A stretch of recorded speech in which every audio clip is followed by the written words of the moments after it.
Hi hello ನಮಸ್ಕಾರ. ನಾನು ನಿಮ್ಮ ಟೆಕ್ ಬೈ ಕೆ ವೈ. ಏನಪ್ಪ ಅಂತೇಳಿದ್ರೆ, ನಿಮ್ಮ ಮೊಬೈಲು ಬೇಗ ಚಾರ್ಜ್ ಆಗಬೇಕಾ ಅಂದರೆ ಇವಾಗೆಲ್ಲ ಬರ್ತಿದೆ 67 ವ್ಯಾಟು, 120 ವ್ಯಾಟು, 160 ವ್ಯಾಟ್ವರೆಗೂ ಬರ್ತಿದೆ.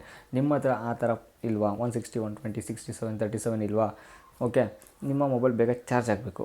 ಚಾರ್ಜ್ ಆಗಬೇಕಂದ್ರೆ ಏನು ಮಾಡಬೇಕು? ಮೊಬೈಲ್ ಯೂಸ್ ಮಾಡೋದು ಫಸ್ಟು ಬಿಡಬೇಕು. ಫಸ್ಟು ಪಾಯಿಂಟ್ ನಾನು ಹೇಳ್ತಾ ಇರೋದು, ಫಸ್ಟು ಮೊಬೈಲ್ ಚಾರ್ಜ್ ಆಗಬೇಕಾದ್ರೆ ನೀವು ಸ್ವಿಚ್ಚಲ್ಲಿ ಚಾರ್ಜ್ ಹಾಕಿದ್ದೀರಾ ಅಂತ ಹೇಳಿದ್ರೆ, ಸೊ ನೀವು ಫಸ್ಟು ಯೂಸ್ ಮಾಡೋದು ಬಿಡಬೇಕು. ನೀವು ಚಾರ್ಜ್ ಹಾಕಿರ್ತೀರ, ಚಾರ್ಜ್ ಆಗ್ತಾ ನೀವೇನಾದ್ರು ನೋಡ್ತಾ ಇರ್ತೀರ, ರೀಲ್ಸ್ ನೋಡ್ತಾ ಇರ್ತೀರ, ಇಲ್ಲ ಯೂಟ್ಯೂಬ್ ವೀಡಿಯೋಸ್ ನೋಡ್ತಾ ಇರ್ತೀರ, ಲೈಕ್ ಏನೋ ಒಂದು ನೋಡ್ತಾ ಇರ್ತೀರ. ಓಕೆ, ಸೋಷಿಯಲ್ ಮೀಡಿಯಾ ಆಗಿರ್ಬೋದು, ಆಮೇಲೆ ಮೂವಿನೇ ನೋಡ್ತಾ ಇರ್ಬೋದು. ಅವಾಗ ಏನಾಗುತ್ತೆ ಅಂತೇಳಿ, ಇಲ್ಲಿ ಪ್ರೊಸೆಸ್ ಆಗ್ತಿರುತ್ತೆ, ಇಲ್ಲಿ ನಿಮಗೆ ಇನ್ಪುಟ್ ತೊಗೋತಾ ಇರುತ್ತೆ ಚಾರ್ಜರ್. ಓಕೆ, ಚಾರ್ಜರ್ ತೊಗೋತಾ ಇರಬೇಕಾದ್ರೆ ಅದೇ ಆಗಿ ಖಾಲಿ ಆಗ್ತಾಯಿತ್ತು ಅಂದರೆ, ಸೊ ಅವಾಗ ಹೆಂಗೆ ನಿಮಗೆ ಬ್ಯಾಟ್ರಿ ಪಿಕಪ್ ಬರುತ್ತೆ, ಬ್ಯಾಟ್ರಿ ಅವಾಗ ಲೂಸ್ ಆಗುತ್ತೆ. ಲೂಸ್ ಆಗುತ್ತೆ ಅಂದರೆ, ಇವಾಗ ಹಿಂಗೆ ಹೋಗ್ತಾ ಇರುತ್ತೆ, ಹಿಂಗೆ ಬರ್ತಾ ಇರುತ್ತೆ, ಏನು ಯೂಸ್ ಆಗುತ್ತೆ, ಸ್ಟೋರ್ ಆಗಿ ನಿಮಗೆ ಪಿಕಪ್ ಚೆನ್ನಾಗಿ ಕೊಡುತ್ತೆ. ಮೊಬೈಲ್ ನೀವು ಯೂಸ್ ಮಾಡ್ತಾ ಅಂದರೆ ಪ್ಲಗ್ಗಲ್ಲಿ ಹಾಕಿ ಸ್ವಿಚ್ ಹಾಕಿ ಆನ್ ಹಾಕಿರ್ತೀರ, ಮೊಬೈಲ್ ನೋಡ್ತಾ ಇರ್ತೀರ, ಯೂಸ್ ಮಾಡ್ತಾ ಇರ್ತೀರ. ಅವಾಗ ಏನಾಗುತ್ತೆ ಅಂತ ಹೇಳಿದ್ರೆ, ಅದು ಅಷ್ಟು ಪಿಕಪ್ ತೊಗೊಳ್ಳಲ್ಲ, ಅಷ್ಟು ಸ್ಟೋರ್ ಆಗೋಲ್ಲ, ಅಷ್ಟು ಬ್ಯಾಟ್ರಿ ಅಷ್ಟು ಸ್ಟೋರ್ ಆಗೋಲ್ಲ. ಓಕೆನಾ? ಫಸ್ಟು ನೀವು ಮೊಬೈಲ್ ಚಾರ್ಜ್ ಹಾಕಿದಾಗ ಮೊಬೈಲ್ ಯೂಸ್ ಮಾಡಬೇಡಿ. ಓಕೆನಾ? ಅದು ಒಂದು ಫಸ್ಟ್ ಪಾಯಿಂಟು. ಎರಡನೇ ಪಾಯಿಂಟ್ ಹೇಳೋಕ್ಕಿಂತ ಮುಂಚೆ, ಯಾರು ಹೊಸಬ್ರಾಗಿರೋ ನಮ್ಮ ಚಾನಲ್ ಸಬ್ಸ್ಕ್ರೈಬ್ ಮಾಡ್ಕೊಂಡು ಬೆಲ್ಲೈಕನ್ ಆಲ್ ಅಂತ ಕ್ಲಿಕ್ ಮಾಡಿ. ಕೊನೆಯದಾಗಿ ಒಂದು ವಿಡಿಯೋ ಇಷ್ಟ ಆಯಿತು ಅಂದರೆ ಕೊನೆಯದಾಗಿ ಒಂದು ಲೈಕ್ ಮಾಡಿ. ಓಕೆನಾ? ಓಕೆ, ಎರಡನೇ ಪಾಯಿಂಟ್ ಬಂದು ಫ್ಲೈಟ್ ಮೋಡ್ಗೆ ಹಾಕಿ ಚಾರ್ಜಿಂಗ್ ಹಾಕಿ. ಬೇಕಾದ್ರೆ ನೀವು ನಾರ್ಮಲ್ ಮೂಡಿಗೆ ಹಾಕ್ಬಿಟ್ಟು, ನಾರ್ಮಲ್ ಅಂದರೆ ಈ ಥರ ಕಾಮನಾಗಿ ಡಾಟಾ ಎಲ್ಲ ಆಫ್ ಆಗಿರುತ್ತೆ, ನಾರ್ಮಲ್ ಸಿಮ್ ನೆಟ್ವರ್ಕ್ ಎಲ್ಲ ಬಂದಿರುತ್ತೆ. ಓಕೆನಾ? ಬಂದಿರುತ್ತೆ, ಆವಾಗ ನೀವು ಚಾರ್ಜ್ ಹಾಕ್ಬಿಟ್ಟು ನೋಡಿ.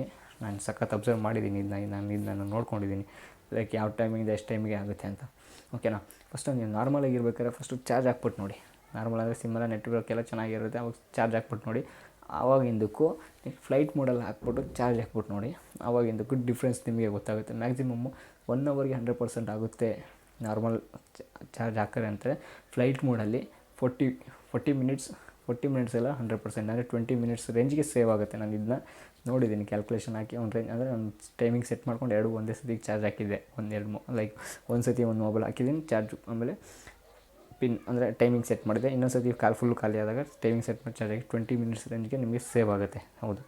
ಮೂರನೇದು ಏನಪ್ಪ ಅಂತ ಹೇಳಿದ್ರೆ, ಸ್ವಿಚ್ ಆಫ್ ಮಾಡಿ ಚಾರ್ಜ್ ಹಾಕೋದ್ರಿಂದನೂ ಬೇಗ ಚಾರ್ಜ್ ಆಗುತ್ತೆ. ಫ್ಲೈಟ್ ಮೋಡ್, ಸ್ವಿಚ್ ಆಫ್ ಎರಡು ಒಂದೇ. ಫ್ಲೈಟ್ ಮೋಡಲ್ಲಿ ಏನಾಗುತ್ತೆ ಅಂತ ಹೇಳಿದ್ರೆ, ನೀವು ಬೇರೆ ಎಲ್ಲ ಯೂಸ್ ಮಾಡ್ಕೋಬೋದು, ನೆಟ್ವರ್ಕ್ ಕಾಲ್ ಬರೋಲ್ಲ. ಓಕೆ, ನಾನು ಆಫ್ಲೈನಲ್ಲಿ ಏನೋ ನೋಡ್ಕೊಬೋದು. ಓಕೆ, ಸ್ವಿಚ್ ಆಫ್ ಮಾಡಿ ಚಾರ್ಜ್ ಹಾಕಿದ್ರಿಂದ ಫುಲ್ಲು ಫ್ಲೈಟ್ ಮೋಡಲ್ಲಿ ಆಗುತ್ತಲ್ಲ, ಅದಕ್ಕಿಂತ ಸ್ಪೀಡಾಗಿ ಫ್ಲೈಟ್ ಮೋಡಲ್ಲಿ ಸ್ವಿಚ್ ಆಫ್ ಮಾಡಿ ಹಾಕಿದ್ರೆ ಬೇಗ ಆಗುತ್ತೆ. ಸೊ ಈ 3 ಟ್ರಿಕ್ಸ್ನ ಫಾಲೋ ಮಾಡಿ ಬೇಗ, ಅಂದರೆ ನಾನು ಹೇಳಿದ್ನಲ್ಲ, ಈ ಮೊಬೈಲ್ ಸ್ವಿಚ್ ಆಫ್ ಚಾರ್ಜ್ ಹಾಕಿರ್ಬೇಕಾದ್ರೆ ಯೂಸ್ ಮಾಡಬಾರ್ದು. ಓಕೆ, ಎರಡನೇದು ಫ್ಲೈಟ್ ಮೋಡಲ್ಲಿ ಹೋಗಿ ಹಾಕಿ ಚಾರ್ಜ್ ಹಾಕಿ. ಮೂರನೇದು ಸ್ವಿಚ್ ಆಫ್ ಮಾಡಿ ಚಾರ್ಜ್ ಹಾಕಿ, ಬೇಗ ಆಗುತ್ತೆ. ಸೊ ಇದನ್ನು ಇದನ್ನು ಈ 3 ಟ್ರಿಕ್ಸ್ನ ಫಾಲೋ ಮಾಡಿದ್ರೆ ಸಾಕು, ನಿಮ್ಮ ಮೊಬೈಲ್ ಬೇಗ ಚಾರ್ಜ್ ಆಗುತ್ತೆ. ಓಕೆ, ವಿಡಿಯೋ ಇಷ್ಟ ಆಯಿತು ಅಂದ್ಕೊತೀನಿ. ಇಷ್ಟ ಆಯಿತು ಅಂದರೆ ಒಂದು ಲೈಕ್ ಮಾಡಿ, ಏನು ಅನ್ನಿಸ್ತಂತೆ ಕಮೆಂಟ್ ಸೆಕ್ಷನಲ್ಲಿ ಹಾಕಿ. ಥ್ಯಾಂಕ್ ಯು ಸೋ ಮಚ್ ಈ ವಿಡಿಯೋ ಎಲ್ಲಿವರೆಗೂ ನೋಡಿದ್ದಕ್ಕೆ ಅಂತ ಹೇಳ್ತಾ ನಮಸ್ಕಾರ.